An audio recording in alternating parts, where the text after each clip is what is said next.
ప్రతి ఇంటికి సంక్షేమ పథకాలు ఇస్తామని చెప్పి కూటమి సర్కార్ ప్రజల్ని మోసం చేసిందన్నారు మాజీ మంత్రి పెద్దిరెడ్డి. చిత్తూరు జిల్లా పొంగనూరులో బాబు షూరిటీ మోసం గ్యారంటీ కార్యక్రమం చేపట్టారు. ఎన్నికలకు ముందు సూపర్ 6 మాత్రమే గాక 143 హామీలు ఇచ్చారని పెద్దిరెడ్డి గుర్తు చేశారు. వాటితో పాటు చంద్రబాబు, పవన్ కళ్యాణ్ సంతకాలు పెట్టి బాండ్లు ఇచ్చారని మండిపడ్డారు.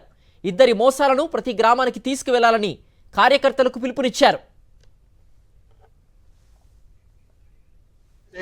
దాంట్లో ప్రధానంగా వాళ్ళు చెప్పిన సూపర్ 6 కాకుండా 143 హామీలు ఇచ్చారు.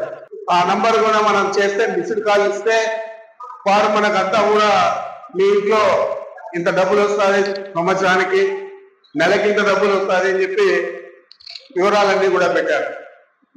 అదేవిధంగా వీరిద్దరూ కలిసి ఒక బాండ్ను రాసిచ్చారు. ఆ బాండ్లో కూటమి సభ్యులైన పవన్ కళ్యాణ్ గారు, వారితో పాటు చంద్రబాబు ఇద్దరు కూడా సంతకాలు పెట్టి ప్రతి ఇంటికి కూడా ఇవ్వడం జరిగింది. ఆ విధంగా 7 అంశాలు ఉన్నాయి. వీటన్నిటిని కూడా మనం ప్రతి వార్డుకు తీసుకుపోవాలి.